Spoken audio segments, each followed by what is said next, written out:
और मैं ये साबित करके दिखाऊंगा अभी आपको कि आप बिल्कुल भी सम्मान नहीं करते हैं, बल्कि आप बाबा साहेब को जूते मारने का काम कर। मैं ऐसे शब्द का इस्तेमाल कर रहा हूँ, मुझे दुख हो रहा है, लेकिन सच है। सच कैसे है हमें समझने वाली बात। अगर मान लीजिए ये जो सम्मान हम कर रहे हैं, यहाँ पर हमने फूल चढ़ाएंगे, माला चढ़ा रखी है, धूपबत्ती लगाएंगे, गट जलाएंगे, ये वाला सम्मान तो अमित शाह भी कर सकते हैं, करते हैं ना, मोदी भी करते हैं, सारे लोग करते हैं, ये कोई भी कर सकता है। जो बाबा साहेब का अपमान करना चाहते हैं वो भी ये सम्मान कर सकते हैं, लेकिन बाबा साहेब का असली सम्मान, उनकी बात को मानने का सम्मान, वो केवल उनके अनुयायी का है।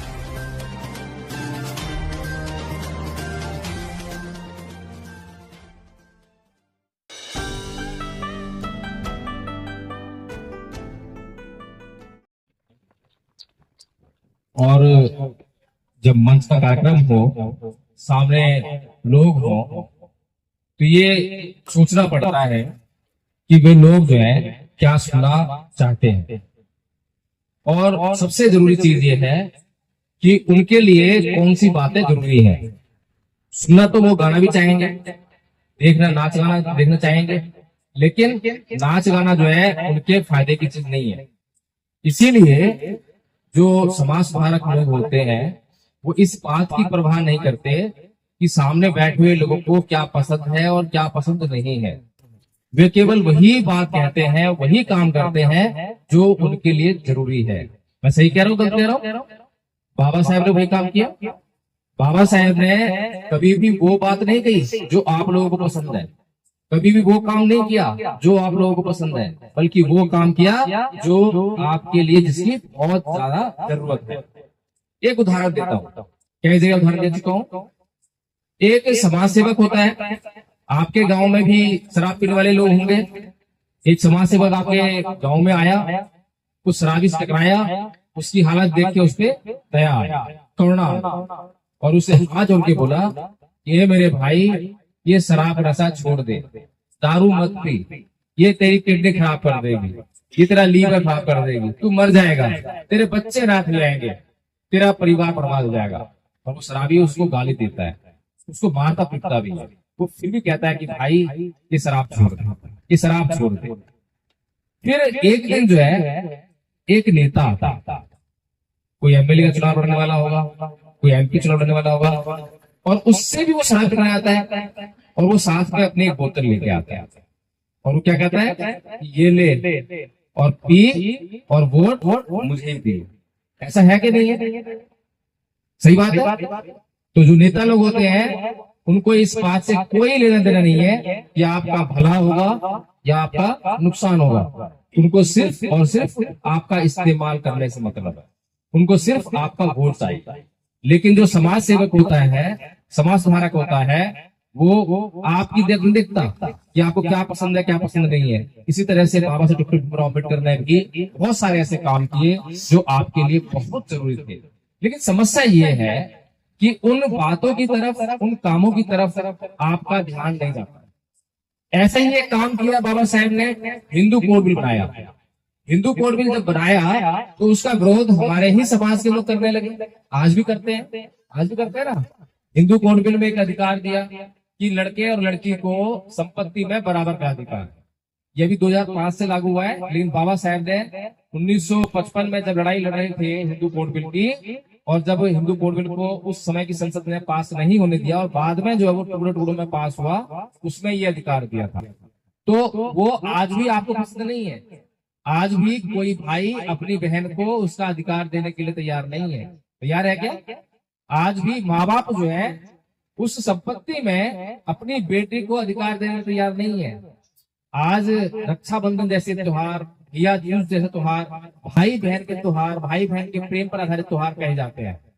लेकिन अगर वो भाई दूज पे जाए अपने भाई को दूध लाने के लिए, रक्षाबंधन पे जाए राखी बांधने के लिए, और उससे जो है अपना अधिकार मांग ले कि भाई मेरी संपत्ति में जो बराबर का अधिकार है मुझे दे दे, फिर देखिए कितना प्रेम है, कितना बड़ा प्रेम है। रहेगा प्रेम?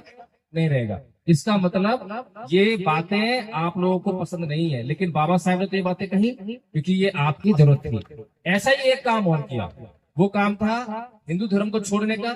सबको पता है 1935 में बाबा साहेब ने कहा कि मैं इस धर्म में पैदा हुआ, हिंदू धर्म में पैदा हुआ, ये मेरे बस की बात नहीं थी, लेकिन मैं हिंदू मरूंगा नहीं।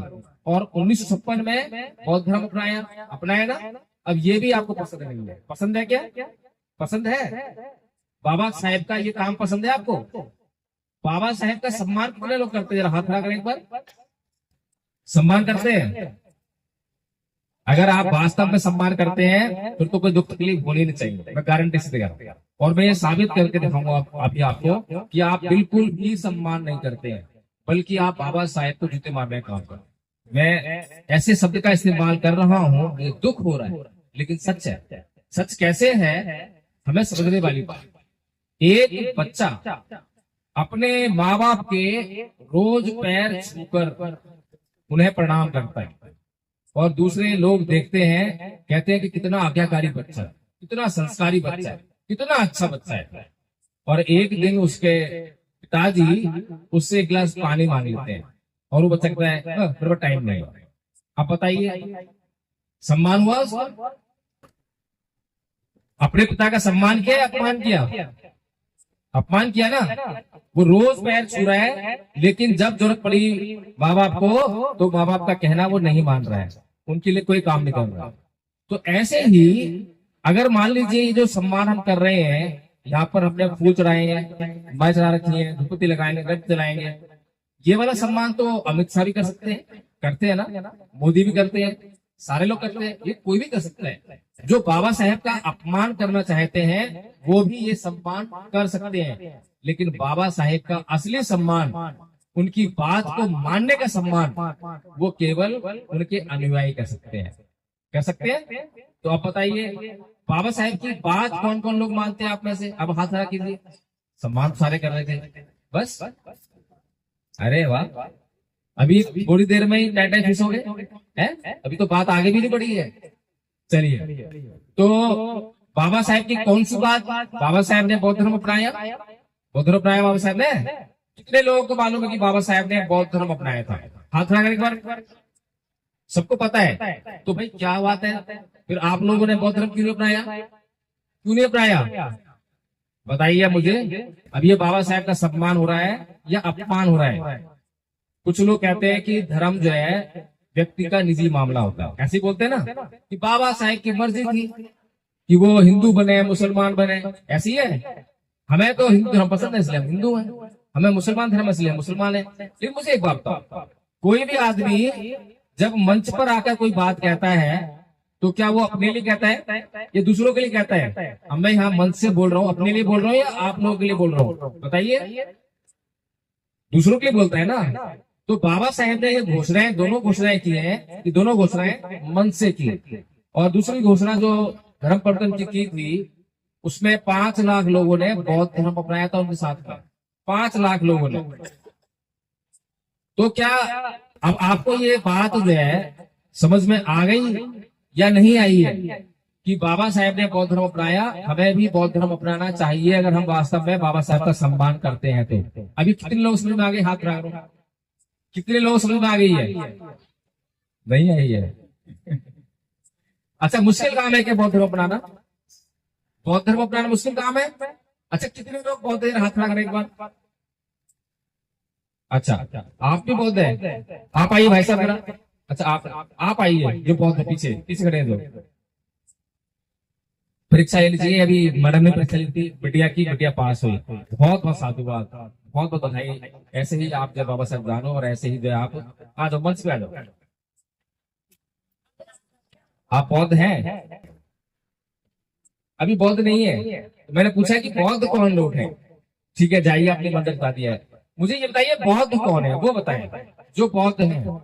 अभी हमारे बीच में बौद्धाचार्य आए थे मास्टर जी, वो बौद्धाचार्य हैं। अच्छा, कितनी देर बोले वो? 10 मिनट 15 मिनट? किस बात पे बोले?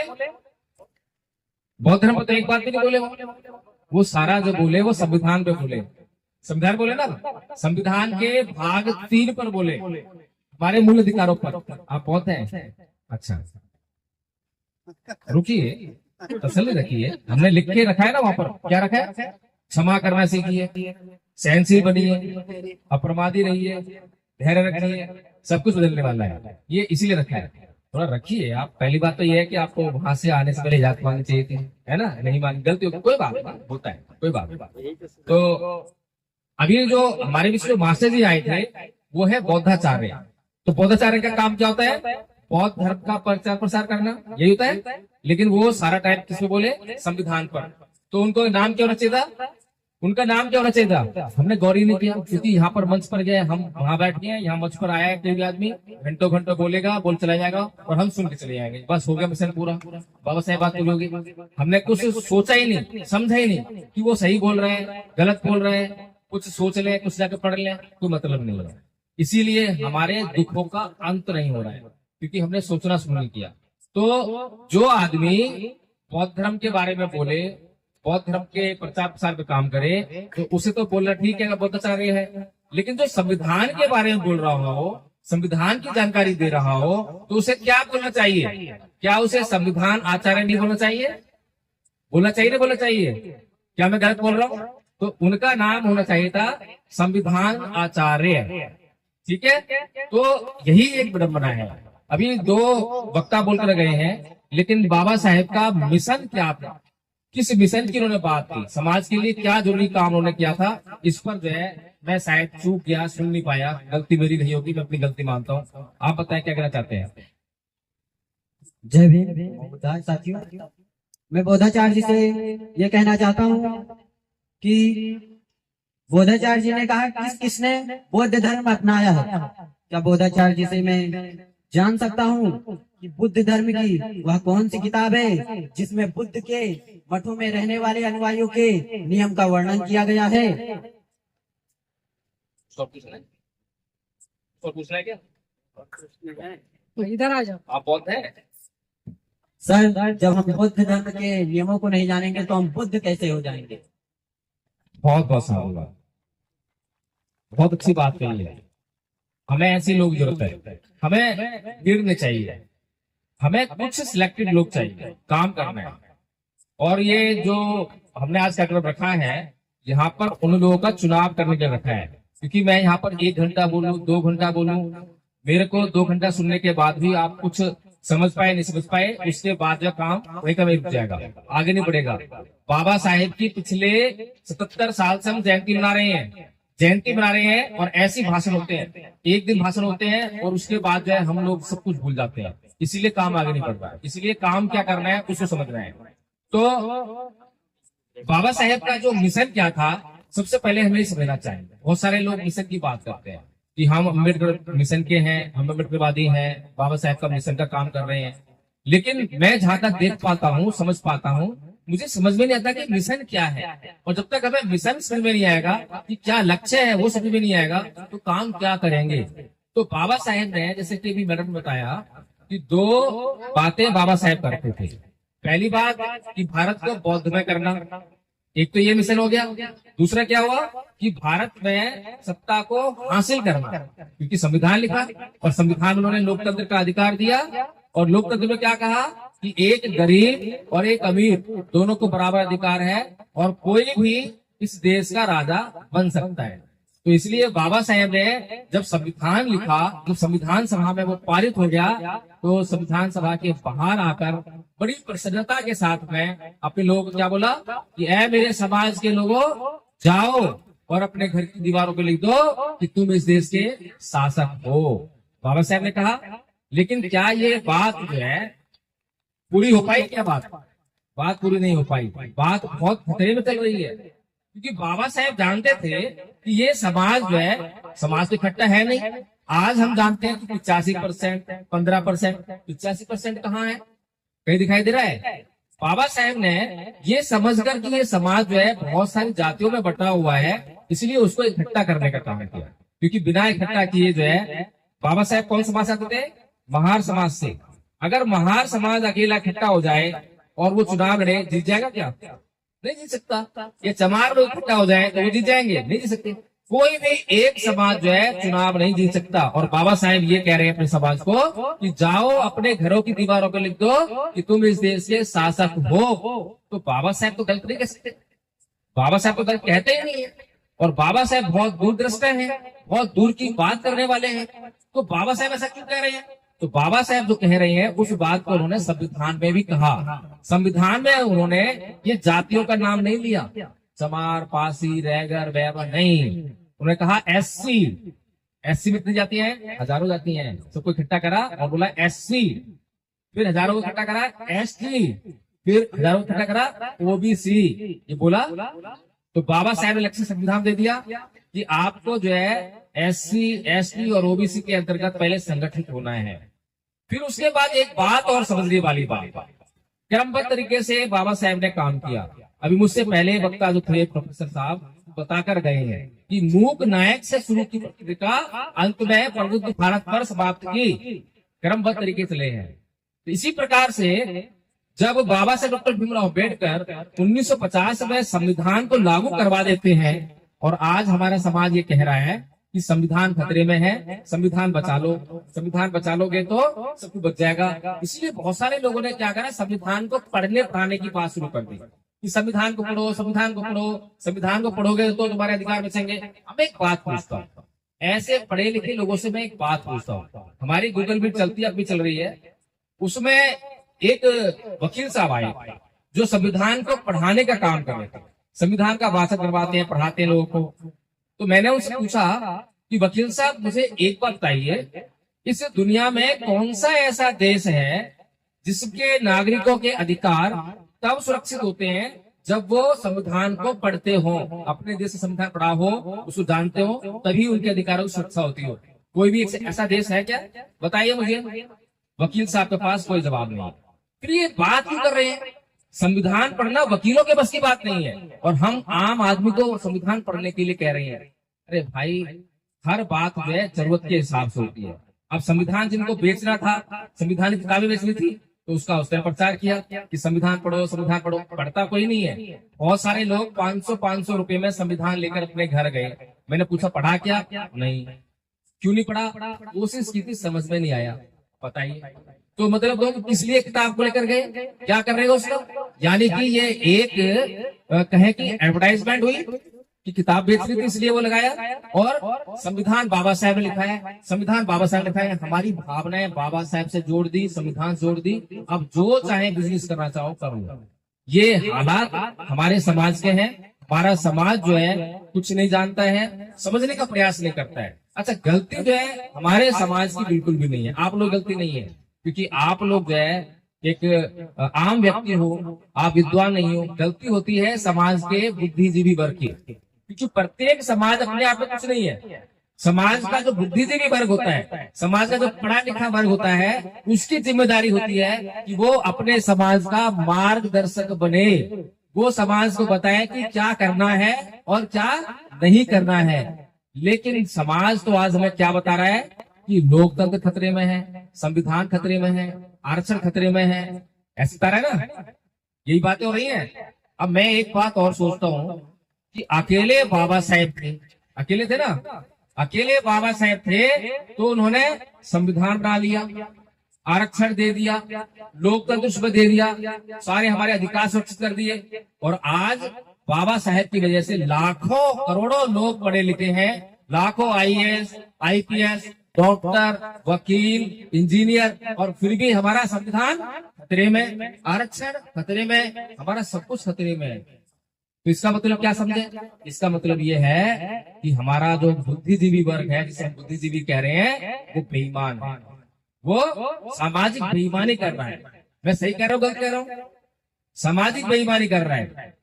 एक बार की बात है, जब माननीय कांशीराम जी आरपीआई में काम करते थे, बहुत लंबे समय तक काम किया।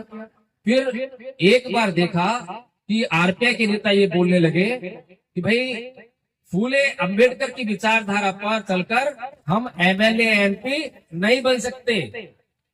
आरपीआई नेता बोलने लगे। मान्यवर साहब कांशीराम जी ने जब बाबा साहेब की किताब पढ़ी थी तो उन्होंने सोचा कि भाई इस पे चल के तो हम बहुत कुछ कर सकते हैं, और आरपीआई के नेता बोल रहे हैं कि हम एमएलए भी बन सकते हैं। उन्हें बड़ा दुख हुआ, समझ में नहीं आया। बाद में समझ में आया। क्या समझ में आया?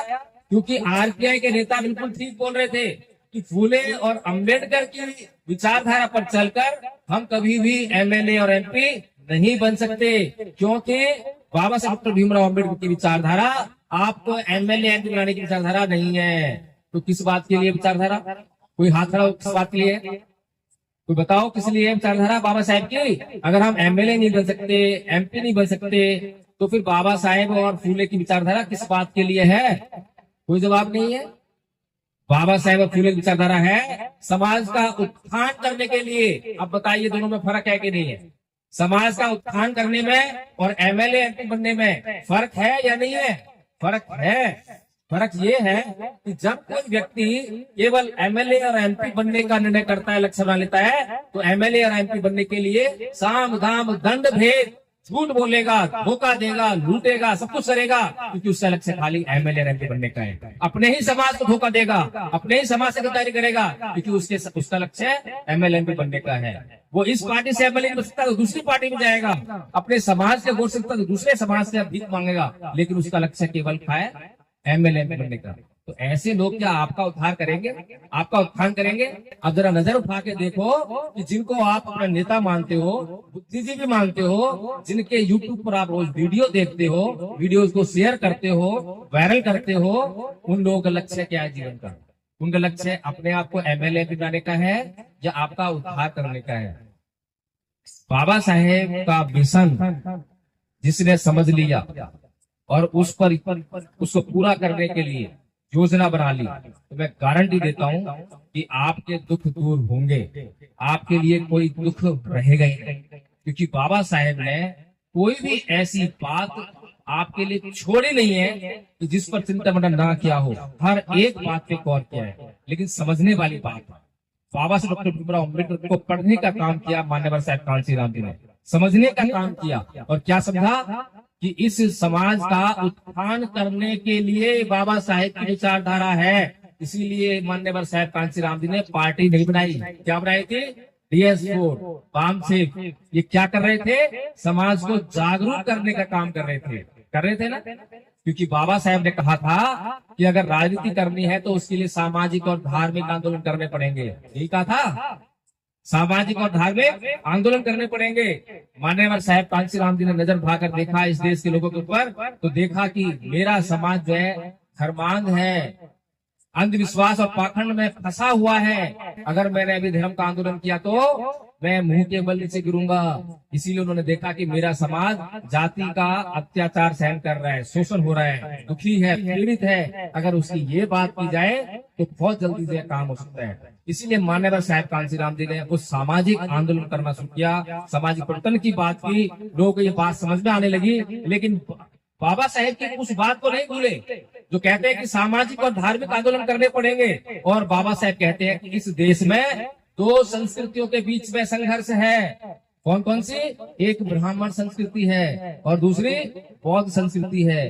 दो संस्कृतियों के बीच में संघर्ष है, और जो इस संघर्ष में जीतेगा उसके हाथ में पूरा देश होगा, सत्ता भी होगी, अर्थव्यवस्था भी होगी, और सामाजिक जितनी भी अत्याचार, शोषण या समानता जो कुछ भी आपको चाहिए नहीं चाहिए, वो सब कुछ उनके हाथ में होगा। बाबा साहेब जो कह रहे हैं उसको हमारा बुद्धिजीवी वर्ग नहीं समझ पा रहा है। इसीलिए मैं कहता हूं कि हमारे समाज का बुद्धिजीवी वर्ग वेंटिलेटर पर है, अंतिम सांसें गिन रहा है, अपने आप को केवल एमएलए एमपी बनाने के लिए लगा हुआ है। राजेंद्र पाल गौतम जी को जब आम आदमी पार्टी से ये लगा, क्या लगा था कि यहाँ से टिकट नहीं मिलेगा, तब क्या हुआ? कांग्रेस ज्वाइन कर लिए। उससे पहले 22 प्रतिज्ञा ली, समाज में एक फेमस चेहरा बन गए। अरे दूसरी पार्टी में जाकर 22 प्रतिज्ञा ली, बहुत बड़ा कर दिया, बहुत महान काम कर दिया।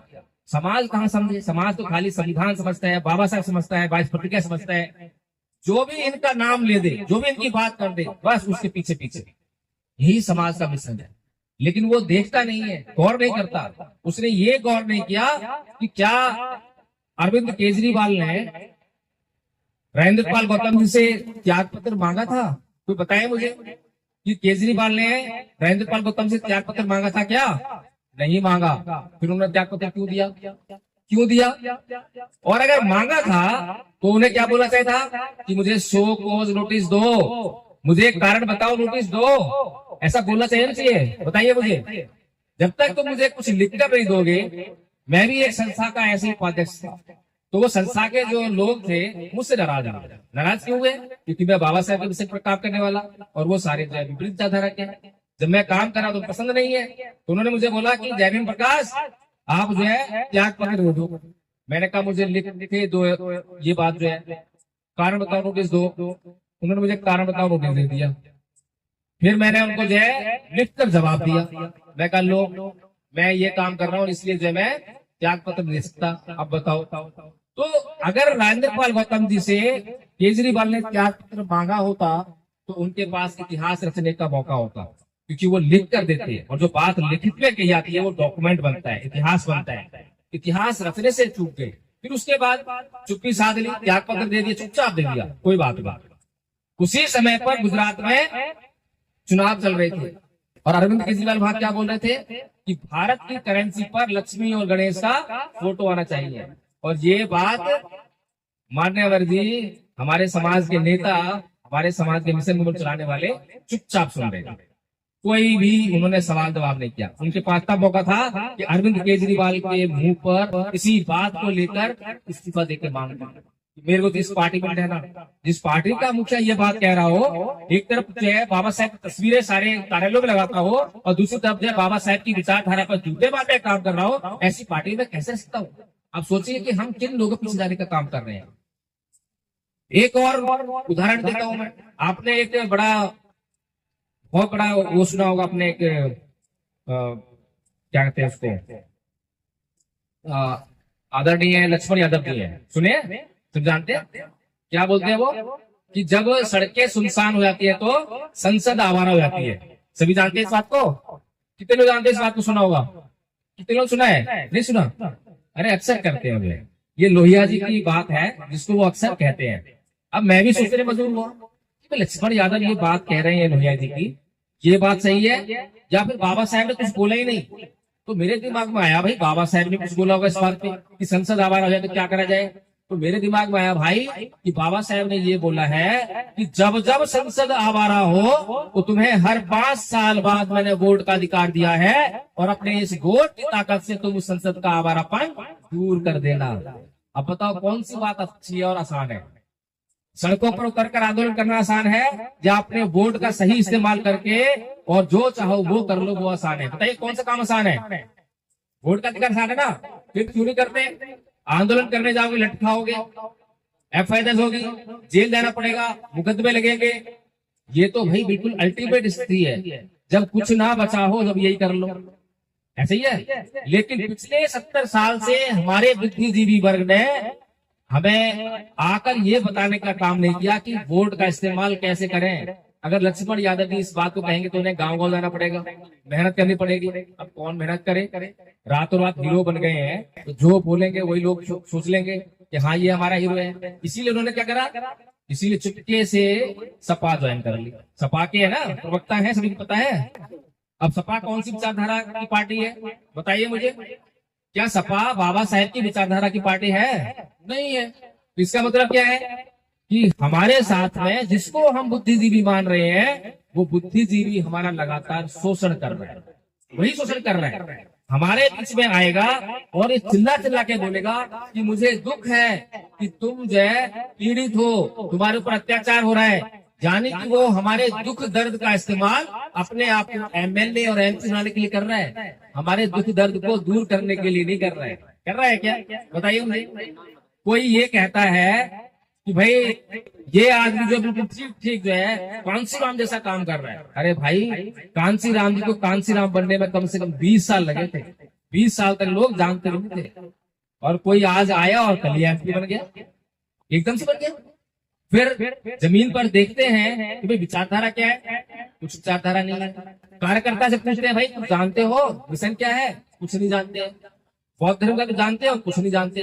बाबा साहब को जानते हो? कुछ नहीं जानते। तो भाई ये क्या चल रहा है? इसका मतलब ये है कि हमें लगातार नकली भोजन परोसा जा रहा है।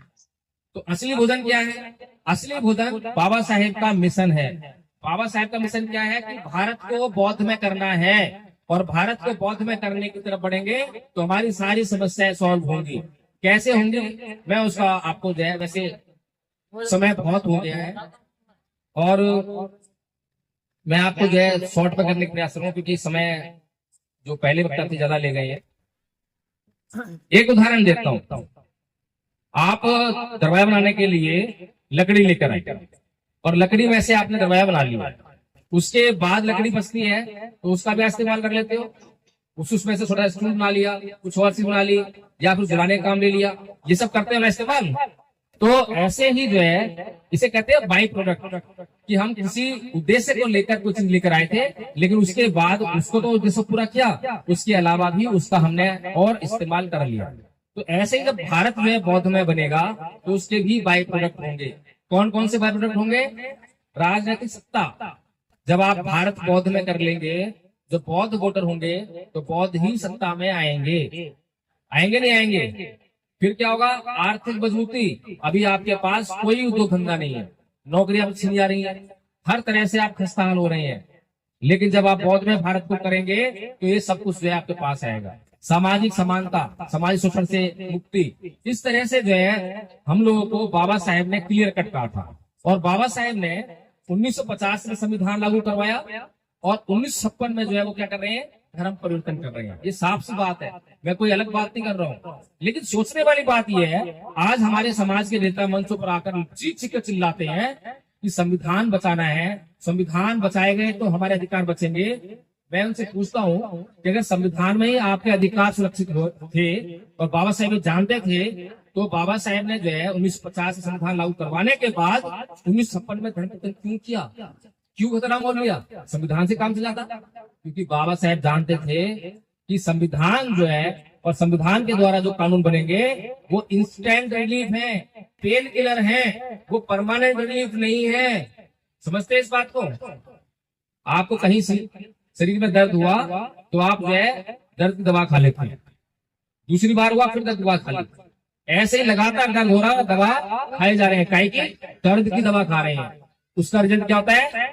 फिर एक बार भयंकर दर्द होता है और आप डॉक्टर के पास जाते हैं और डॉक्टर आपकी फिर क्या करता है? जांच करता है, बोलता है भाई अब तो बीमारी लाइलाज हो गई है। पहले आ गया होता तो इलाज हो गया होता, अब तो बीमारी लाइलाज हो गई है। इसी तरह से हमारा समाज लगातार संविधान और संविधान के बने हुए कानून यानी कि SC/ST एक्ट का लगातार बेधड़के इस्तेमाल किया जा रहा है। और बाबा साहब क्या कर रहे हैं? बुद्ध और का धर्म लिख रहे हैं, बुद्ध की शरण में जा रहे हैं। क्यों कह रहे हैं? क्योंकि ठाकुर साहब जब हमारे ऊपर अत्याचार करेंगे तो जब हम वो ना माने तो हमें FIR करवानी पड़ेगी। ठाकुर साहब जेल भी जाएंगे। अब जब जेल जाएंगे तो जेल से क्या आएंगे? क्या लेकर आएंगे? वो हमारे लिए तोहफे लेकर आएंगे, गिफ्ट लेकर आएंगे, बहुत अच्छे गिफ्ट। कि मेरे ऊपर जिसने FIR लिखवाई है मैं उसका एहसानमंद हूँ कि उसने मेरे ऊपर FIR लिखवाई, मुझे जेल भेजा। ऐसे करेंगे तो फिर क्या लेकर आएंगे? अगली बार की प्लानिंग कि इस बार उनको जेल कैसे हुई थी, अब की बार ऐसे अत्याचार करूंगा कि जेल न जाना पड़े। और ये प्लानिंग लगातार हमारे साथ में चल रही है। इसलिए सुप्रीम कोर्ट ने जो 2 अप्रैल की घटना घटी थी वो उसी ने दिया था। सुप्रीम कोर्ट ने क्यों बदला वो? क्योंकि लगातार हमारे जो अधिकार हैं उनको हमसे कैसे छीना जाए वो इस पर गौर करते हैं। लेकिन भगवान बुद्ध का धम्म जो है कुछ और कहता है। भगवान बुद्ध जो है ऐसे लोगों को बीमार बोलता है कि बीमारी इनके दिमाग में है, इनके दिमाग में घृणा है, द्वेष है। इनके दिमाग से घृणा और द्वेष को निकालना पड़ेगा। अगर ठाकुर साहब को हम सुधारने का काम करें तो मुझे लगता है कि समाज की समस्या हमेशा हमेशा के लिए खत्म हो जाएगी। हो सकता है कि हम ठाकुर साहब को ना सुधार पाए, ना हमारी सुने, क्योंकि बहुत लंबी बीमारी है ना, बचपन से इसी की प्रैक्टिस करते हैं। तो हम उनके बच्चों पर काम करना शुरू कर दें। बच्चों पर काम करना शुरू करेंगे तो बच्चे सुधर जाएंगे और हमें जो है समाज में अच्छे लोग मिलने लग जाएंगे। इसीलिए बाबा साहब भीमराव अम्बेडकर जो है बौद्ध धर्म की शरण हमें लेकर गए और बौद्ध में भारत की बात करते हैं। भारत को जब तक बौद्ध में नहीं करेंगे तब तक हमारे ऊपर अत्याचार शोषण बंद होने वाला नहीं है। ये SC/ST OBC इनको बौद्ध बनना पड़ेगा। जब तक ये बौद्ध नहीं बनेंगे इकट्ठे नहीं होंगे। अच्छा, बौद्ध बनने में समस्या क्या है मुझे ये समझ नहीं आ रही। पहले इतिहास में क्या हम बौद्ध नहीं थे? क्या बौद्ध थे ना? कितने लोग जानते हैं हम बौद्ध थे? हाथ खड़ा करें। कितने लोग जानते हैं कि हम बौद्ध थे? नहीं थे। अभी अफगानिस्तान के बामियान में बहुत बड़ी भगवान बुद्ध की मूर्तियां तालिबान ने बम से उड़ाई, सभी जान रहे हैं। बामियान में बहुत बड़ी बड़ी मूर्तियां थी, अखबारों में और टीवी में बहुत खबर चली थी। अब मुझे ये बताओ, अफगानिस्तान में वहां मूर्तियां कहाँ से है भगवान बुद्ध की? क्या वो बौद्ध देश है या हिंदू देश है? ना तो वहाँ हिंदू है ना बौद्ध है, वहां तो सारे मुस्लिम है। पाकिस्तान भी पूरा मुस्लिम देश है। तो वहां पर मूर्तियां किसने बनाई? इस्लामिक लोग तो मूर्ति नहीं बनाते, वो तो बल्कि मूर्ति तोड़ने वाले हैं, मूर्ति नफरत करते हैं। इसका मतलब ये है कि पूरा अफगानिस्तान कभी बौद्ध देश रहा होगा। पाकिस्तान पूरा बौद्ध था, ये पूरा देश जो है बौद्ध था। फाहियान अपने यात्रा वृतांत में सारी बातें लिखता है कि पूरे देश में देखने को भी जो है हिंदू बड़ी मुश्किल से मिलते थे, सब जगह जो है बौद्ध ही बौद्ध थे। तो हम सब पहले बौद्ध थे, इसीलिए बाबा साहब इतिहास में जाकर देखते हैं और हमारी समस्याओं का सलूशन वहां से लेकर आते हैं। फिर अब बाबा साहब की जो ये बात है कि भारत को बौद्धमय करना है, 56 में बात कही, 5 लाख लोगों ने उनके साथ में बौद्ध धर्म ग्रहण किया था। कहाँ गए वो 5 लाख बौद्ध? दिखाई दे रहे हैं कहीं? फिर बौद्ध धर्म कैसे फैले, इसका तरीका क्या हो सकता है? तो इसके लिए जो है धम्म संघ ने एक योजना बनाई, और वो योजना क्या बनाई कि भाई हमारे समाज में, अभी मैंने बुलाया था कि भाई आप बौद्ध तो आइए, पर वो कह रहे कि मेरे को बौद्ध धर्म लेना है, बताइए कौन सी किताब में लिखिए, कौन से रूल्स हैं। सही जवाब, सवाल सही है, उसको जवाब भी देंगे। तो मैंने इसलिए बुलाया था ताकि मैं पूछ सकूं कि भाई बताइए बौद्ध धर्म क्या है।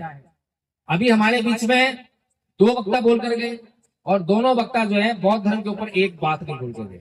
जिस बात के ऊपर बाबा साहेब ने अपनी आधी जिंदगी खर्च कर दी, उस बात के ऊपर हमारे वक्ता मन से कुछ नहीं बोलते हैं। और किसी को पूछ लो ना भाई बौद्ध धर्म क्या है, तुम बौद्ध हो तो बताओ बौद्ध धर्म क्या है, तो बोलेंगे अंधविश्वास को नहीं मानना, पाखंड को नहीं मानना, देवी देवता पूजा न करना, हिंदू धर्म को नहीं मानना, साइंटिफिक सोच रखना, ये बौद्ध धर्म है।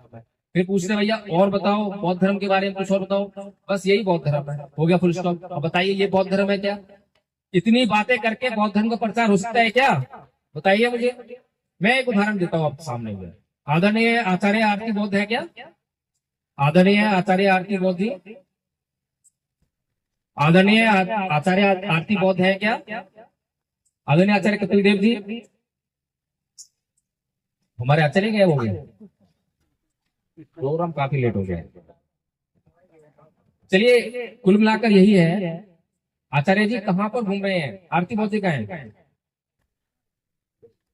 उससे मुझे पता नहीं क्या है। अच्छा तो आप आइए, सुन कल धम्म संघ से जुड़कर जो है आपने क्या सीखा, ये बताइए। सभी साथियों को जय भीम नमो बुद्धाय। साथियों, मैंने धम्म संघ से अपने जो रोजमर्रा की जिंदगी थी मेरी, उसमें मेरे बहुत सुधार हुआ है। और मेरे चित्त के अंदर में जो अशांति थी, वो बिल्कुल विश्व अशांति निवारण स्कूल, यानी कि अशांति मतलब विश्व अशांति निवारण मतलब जो लोग शांति ढूंढते हैं ना, उसका उल्टा है। तो नाम ये है। वैसे मैं अपने जिंदगी में बिल्कुल शांति मुझे महसूस हुई है, और मैं अपने आप को पता नहीं क्यों बिल्कुल ऐसे जैसे एक हवा में पतंग उड़ती रहती है, बिल्कुल आजाद, वैसे ही मैं अपने आप को महसूस करता हूँ। और धम्म संघ का एक ये जो सीखा है, जिसको जो मैं अपने आचरण में उतारता हूँ, इसमें का सबसे मेन टॉपिक है जो घर में कलेश और ये सब चीज खत्म करने के लिए होता है। पहला तो है, मैं बताता हूँ, मनो पुब्बंगमा धम्मा मनो सेठा मनोमया मनसा चेत पदुट्टेन भासति वा करोति वा ततो नंग दुख मन वेति चक्कं वा वेतो पदंग। इसका अर्थ होता है, भगवान बुद्ध ने बताया धम्मपद में, कि मन सभी प्रवृत्तियों का, यानी कि परिस्थितियां जो हमारे जीवन में घटित हो रही हैं उसके बारे में बता रहे हैं। मन सभी प्रवृत्तियों का अगुआ है, मन ही उनका प्रधान है, वह मन से ही उत्पन्न होती है। यदि कोई दोषित मन से वचन बोलता है या पाप कर्म करता है, तो दुख उसका पीछा उसी प्रकार करता है जिस प्रकार से बैलगाड़ी के पहिए बैल के पैरों के पीछे पीछे आते हैं। तो साथियों, ये अगर हम अपने जीवन की रोज की अगर सोचे कि जहाँ भी गलतियां होती हैं तो ये मन से ही होती है। इंसान पाप कर्म करता है, पहले तो मन जी। तो तीसरा भी है जो अपने घर में कलेश लगा रहता है, इस चीजों से लोग मुक्त नहीं हो पाते हैं। इसकी गाथा में भगवान को बताते हैं, अकोची मंग होती हो जीवी मंग हास में एचर उपनहंती बेरंग तेसंग न सम्मति, यानी कि उसने मुझे गाली दी, उसने मुझे मारा, उसने मुझे जीत लिया, उसने मेरा सब कुछ लूट लिया। जो भी व्यक्ति अगर ऐसा अपने मन में बनाए रखता है तो उसका बैर कभी शांत नहीं होता है। बैर मतलब उसके अंदर का जो चित्त है वो अशांति ही रहेगा, वो पल पल घूमता रहेगा और यही सोचता रहेगा मैं उसको कैसे हानि पहुंचाऊं। हालांकि वो खुद को हानि पहचान रहा है, अपने आप को ही। जी बहुत बहुत साधुवाद जी। और पांचवा गाथा में भगवान बुद्ध बताते हैं जो सभी मनुष्य जाति के लिए ये काम करता है, चाहे वो हिंदू हो, चाहे मुसलमान हो, चाहे सिख हो, किसी भी धर्म का हो। भगवान को बताते हैं नहीं बेरेन बेरानी सम्मति उदाचन अबेरेन या सम्मति एस नमो सनातन। भगवान बुद्ध बताते हैं इस संसार में वैर कभी भी वैर शांत नहीं होता है, अवैध यानी मैत्री से ही शांत होता है। यही संसार का सनातन नियम है। तो इससे आगे और आदरणीय वकील जी बोलेंगे। तो ये जो अभी केवल उन्होंने 3 गाथा बताई है, 5 कंपन गाथाएं कंपन गाथा हमें याद है। इसके अलावा जो पूरा कोर्स हमने बनाया है उस कोर्स में खमायाचना है, सियाचना है, किसन है, पंसील है और ये जो बताई है ये वाली बातें हैं। अब ये बातें जो है आचार्य जी खुद बताते हैं कि इस संघ से जुड़ने से पहले मुझसे जुड़े क्यों, कैसे जुड़े? मेरी इनसे जो है दूसरी मुलाकात है फिजिकली, मैंने इनको कभी नहीं देखा था और मोबाइल पर अभी भी मीटिंग चल रही है और मोबाइल पर ही सारा कोर्स उन्होंने सीखा है। और हमारे जो है ऐसे ही 158 आचार्य बन चुके हैं और 158 आचार्यों ने जो है ये कोर्स याद किया है। अब खाली याद करने से काम बनने वाला नहीं है, याद तो कोई भी कर लेगा। हमने अनपढ़ लोगों को भी ये कोर्स याद करा दिया है और अनपढ़ लोगों को मैं यहाँ बुलवाऊंगा तो ऐसे ही बोलेंगे वो भी, अनपढ़ लोग जिनको अक्षर पढ़ना लिखना नहीं जानते हैं। लेकिन इस कोर्स का लाभ जब तक नहीं मिलेगा तब तक हम इसका इस्तेमाल ना करें। जैसे हम घर में मोटरसाइकिल तो ले आए लेकिन उसको चलाना ना सीखें, उसको चलाए ना, तो वो मोटरसाइकिल हमारा कभी भी कोई फायदा नहीं कर सकती है। इसी तरह से भगवान बुद्ध की चाहे आप कितनी भी बातें कर लो, कितनी भी किताबें घर में ले आओ, लेकिन जब तक उसको आचरण करना नहीं सीखोगे तब तक आपका फायदा होने वाला नहीं है। इसीलिए धम्म संघ ने एक काम और किया कि हमारे संघ में जो मीटिंग में लगातार जुड़ते हैं उनके व्यवहार पर लगातार वॉच करते हैं। और आज जो है पवाना विधि का हमारा दिन है, हर बुधवार को हम जो है पवाना विधि रखते हैं, समीक्षा करते हैं कि बताइए कि आपने कौन सा अपराध किया है, कौन सा सील तोड़ा है, संघ का कौन सा नियम तोड़ा है। तो खुद ही लोग बताते हैं कि हाँ आज मुझसे यहाँ पर गड़बड़ हो गई, आज मैंने दारू पी लिया, आज मैंने गुटखा खा लिया, आज मेरे हिंसा हो गई, आज मैंने उसको पिटाई कर दिया, आज मैंने उसको गाली दे दिया। फिर उसका विश्लेषण करते हैं कि कितना समय था आपके पास सोचने के लिए, आपने सोचा भी या नहीं सोचा। तो इस तरह से हम लोग जो है हर बार अपने आचार्य का पुरस्कार करते हैं। और इसी तरह से आचार्य कपिल देव जी की जो जिंदगी थी, अभी आदरणीय आचार्य आरती मोदी यहाँ उपलब्ध नहीं है, वो अभी थोड़ी देर पहले बता रही थी हमें। मैंने उनसे पूछा था कि भाई धम्म संघ से जुड़ने के बाद आपको कुछ फायदा हुआ भी है या नहीं हुआ। तो वो बता रही थी कि जब धम्म संघ से नहीं जुड़े थे तो आचार्य कपिल देव जी इनको क्योंकि शादी में कुछ ऊंच नीच हो गई होगी तो उसका गुस्सा था इनके भीतर और मुझे मायके नहीं लेके जाते थे। लेकिन जब से संघ से जुड़े हैं वो गुस्सा इनका छूट गया है और अब मेरे को जो है मेरे मायके लेके जाते हैं, घुमाने ले जाते हैं, अब गुस्सा भी नहीं करते हैं। तो ये जो संघ का जो है अब जैसे लोगों में रहोगे वैसे ही बन जाओगे। तो इसीलिए जो है अगर हमें बाबा साहेब के धम्म का प्रचार करना है, भारत को बौद्ध में करना है, तो बौद्ध बनने की भी हमें ट्रेनिंग लेनी पड़ेगी। अब एक आदमी जिसको बौद्ध धर्म के बारे में कुछ आता ही नहीं है तो वो अपने घर में, अड़ोस में, पड़ोस में, स्कूल में, कॉलेज में, ऑफिस में क्या चर्चा करेगा? हर जगह चर्चा चलती है। हिंदू लोग अपनी बात करते हैं, मुसलमान अपनी बात करता है, सिख अपनी बात करता है, ईसाई अपनी बात करता है।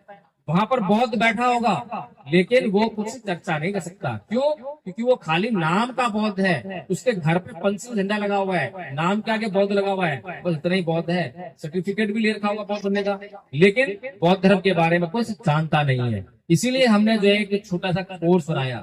कोर्स छोटा है लेकिन उसका गुण बहुत बड़ा है, बहुत विशाल है, जिंदगियां बदलती है।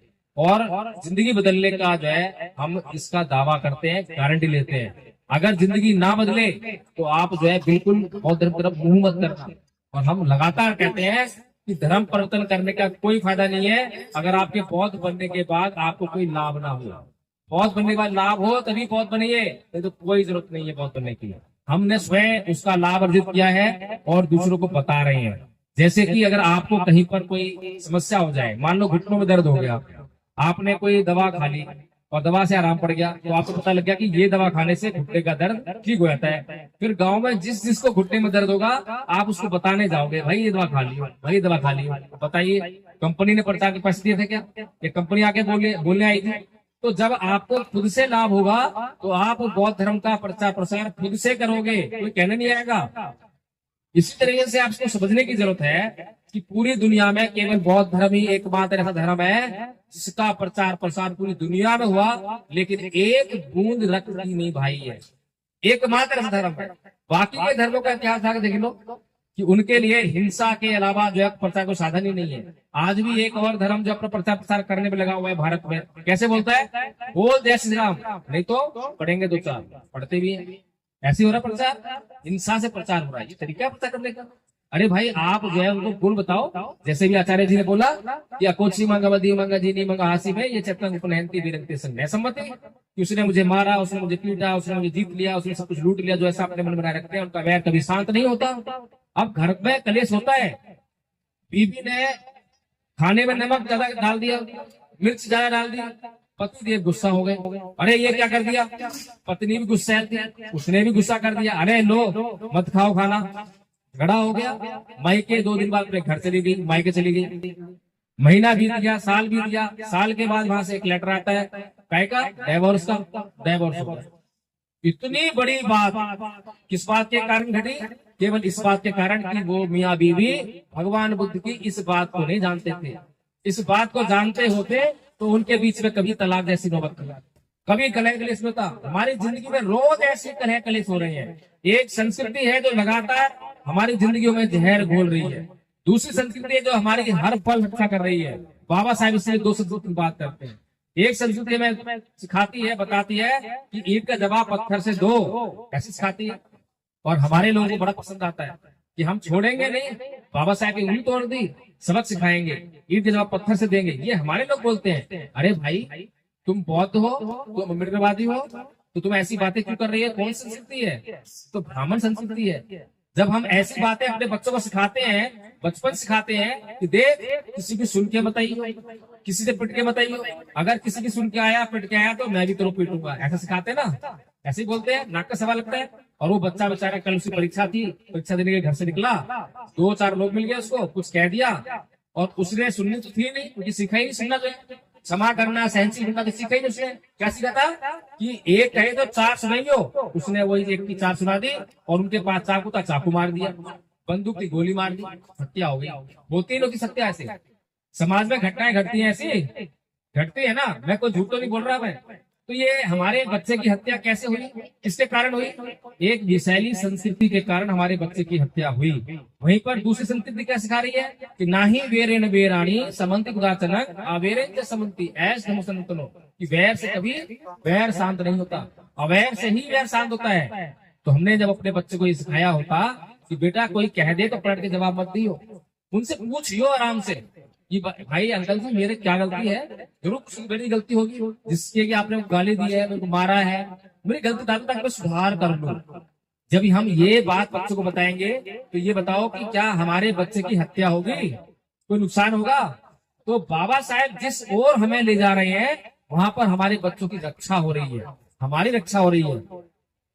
बुद्धं शरणं गच्छामि, धम्मं शरणं गच्छामि, शरणं संघं शरणं गच्छामि। ये शरण गमन जो है बहुत महत्वपूर्ण है। शरण किस लिए आते हैं? रक्षा के लिए। जब आंधी आती है तो हम पेड़ की शरण लेते हैं, पहाड़ की शरण लेते हैं, घर की शरण लेते हैं, जिसकी शरण लेते हैं वो उससे हम उम्मीद करते हैं कि वो हमारी रक्षा करेगा। इसीलिए ये शब्द है कि बुद्धं शरणं गच्छामि, धम्मं शरणं गच्छामि, संघं शरणं गच्छामि। अगर कोई धर्म हमारी रक्षा ना कर सके बल्कि उसी रक्षा करने के लिए हमें उतरना पड़े, हमें लाठी उठानी पड़े, तलवार उठानी पड़े, अपने सर उठाने पड़े, तो काय का धर्म है? धर्म तो हमारे लिए है, हम धर्म के लिए नहीं है। इसलिए मैं आप लोगों से निवेदन करना चाहता हूँ, वैसे और भी बातें कर सकता था मैं आपसे अगर टाइम मिलता तो, लेकिन आचार्य कपिल देव जी हैं, आचार्य आरती बौद्ध जी हैं आपके गांव में।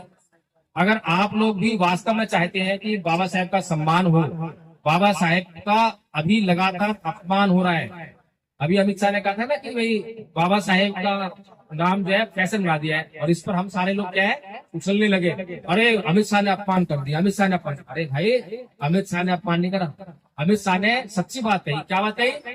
कि अम्बेडकर का नाम लेना अम्बेडकरवादियों के लिए फैशन बन गया है। फैशन क्या होता है? जो काम नहीं करता बस दिखाई देता है। महिलाओं का आपने देखा होगा सर्दियों में भी पतले पतले कपड़े पहन के जाते हैं। अब कपड़े का काम होता है सर्दी से रक्षा करना, सर्दी से रक्षा नहीं होती है, लेकिन देखने में अच्छा लग रहा है। तो ऐसे अमित शाह ने कहा, अगर अमित शाह की बात गलत होती तो इसका मतलब क्या होता? अमित शाह संसद में नहीं होता, हम संसद में होते। अगर हमने हमारे लिए बाबा साहेब का नाम वास्तव में अगर फैशन ना होता और काम का होता, हमने काम किया होता, बाबा साहेब की बात मानी होती, तो हम संसद में होते और अमित शाह बाहर होता। लेकिन हमने बाबा साहेब की बात को मानने का कभी काम नहीं किया। ऊपर से जो लोग बाबा साहेब को जानते ही नहीं है, बाबा साहेब की कोई बात समझ में नहीं आती जिनको, उनको हम बुद्धिजीवी मानकर उनके पीछे पीछे भागने का काम कर रहे हैं। तो मैं आप लोगों से निवेदन करता हूँ कि अगर आपको भी बाबा साहेब का मिशन पूरा करना है तो यहाँ पर हमें इसी प्रकार का संघ बनाने की जरूरत है।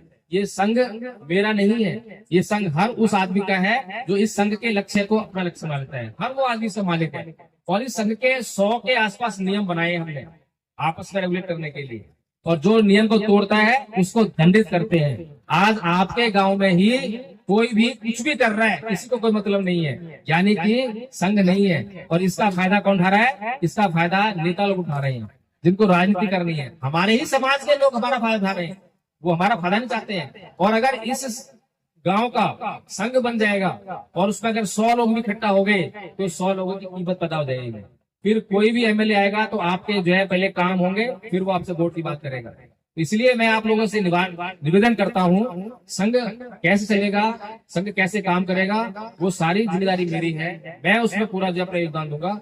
आप लोग केवल जो है भारती बौद्ध और आदरणीय आचार्य कपिल बौद्ध जी को जो है अपना नाम लिखवा दें, और फिर हम लोग मीटिंग करेंगे। ऐसे जो है ये प्रोग्राम हमारा जो है एक दिन का नहीं है, सांस्कृतिक परिवर्तन यात्रा कार्यक्रम है। ये पूरे साल चलेगा। ये हमने 14 अप्रैल को कोई कार्यक्रम नहीं किया, हमने 14 अप्रैल के बाद काम करना शुरू किया है। जिस दिन बाकी का सामान सो जाएगा उस दिन हम जो है समाज को जगाने के लिए निकलेंगे और पूरे साल निकलेंगे, और हम जगह जगह जाकर यही काम कर रहे हैं, यही बातें कर रहे हैं।